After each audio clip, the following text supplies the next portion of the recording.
మరలా ఈ సాహితీ వాళ్ళ బ్రదర్ కూడా ఉన్నారు. మనం మాట్లాడుదాం. ఎందుకంటే తను కూడా దానికి ఈ యొక్క ఘటనకు సంబంధించి పలుమార్లు పెద్దలతో కావచ్చు, వాళ్ళ కుటుంబీకులతో కూడా పంచాయతీ పెట్టుకున్న సందర్భాలు ఉన్నాయి. ఏం జరిగింది? మీ అక్కకు సంబంధించి అసలు చిన్న పిల్లలు ఉన్నారు, వాళ్ళ పరిస్థితి ఏంది? చెల్లండి, చిన్న పిల్లలు ఇద్దరు, ఒక పాప ఒక బాబు. ఇద్దరు పిల్లలు మామ అంటే ఎవరో కూడా గుర్తుపట్టకుండా చేశాడు. ఎంతో అన్యూన్యంగా ఇదే ఇంట్లో ఇక్కడే ప్రతి పండగకి అందరం కలిసి ఆడుకుంటూ సంతోషంగా గడిపేటోళ్ళం. ఇవాళ ఇంటికి ఇట్లా వస్తుందని అస్సలు అనుకోలేదు. పిల్లలు చెప్తున్నారండి, తల్లి ఎట్లా కొడతాడో ఎట్లా చేస్తాడో అని పిల్లలు చెప్తున్నారు. నేను చెప్పనక్కర్లేదు, వాన్మూలం మొత్తం మీరు పిల్లల దగ్గరే తీసుకోవచ్చు. వీళ్ళని బెదిరించి అత్తమామలు ఇద్దరు రైతులు అని చెప్పి, వాళ్ళకేం తెలియదు అని చెప్పి వాళ్ళని బెదిరించి, ఇద్దరు కూతుర్లు ఏం చేసినా కూడా చెల్లిద్ది అని చెప్పి ఇద్దరు కూతుర్లని వాళ్ళిద్దరిని ట్రాప్ చేసి వాళ్ళిద్దరిని బెదిరించి ఎలా పడితే అలా. అసలుకి నాకు ఈ విషయం తెలిసిన తర్వాత కూడా నేను అసలు నమ్మలేక, మా చెల్లెలకి చెప్పుకోలేక, అతనితో మాట్లాడలేక మేమంతా సతమతం అయిపోయాం కుటుంబం మొత్తం.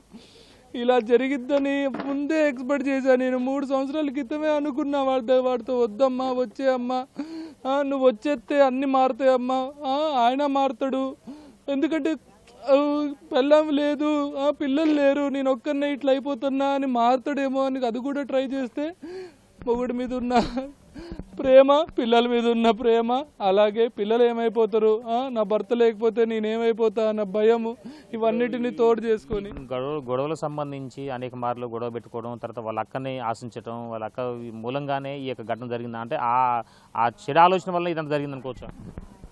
అఫ్కోర్స్ అండి, అదే ఉంది, అదే ఇక్కడ జరిగింది. ఫస్ట్ నుంచి కూడా చేసేదే అది. ఆయనకున్న ఆలోచన ఏంటంటే 2 ఇల్లులు కావాలి. ఒక ఇల్లు సంసారం కోసం, ఇంకొక ఇల్లు వ్యసనాల కోసం.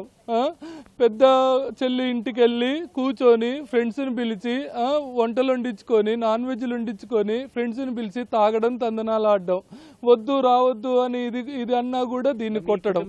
ఎవరు కూడా ఆ ఇంటికి అంటే బంధువులుగా ఆ ఇంటికి హైదరాబాద్ పోయిన దాఖలాలు లేవా? అసలు ఎందుకు అంత దూరం ఉండాల్సి వస్తుంది? మేము వెళ్ళామండి. ఎవరంటే మా తల్లిదండ్రులు వీళ్ళు కూడా వెళ్ళి నచ్చజెప్పారు. పంచాయతీ ఖమ్మంలో పెట్టాము. ఖమ్మంలో మల్టిపుల్ టైమ్స్, 1-2 సార్లు కాదు, మల్టిపుల్ టైమ్స్ అండి. వాళ్ళ తల్లిదండ్రులను పిలిచాము, వాళ్ళతో కూడా మాట్లాడించాము. వాళ్ళ తల్లిగారు అయితే ఇప్పటికి కూడా చెప్తుంది, అయ్యో తప్పు జరిగిపోయింది, నా కొడుకు ఏం చేసిండో నాకు తెలియదు. గొడవలు అయితే అవుతున్నాయని పోలీస్ వాంగ్మూలం కూడా ఇచ్చారండి కంప్లీట్గా.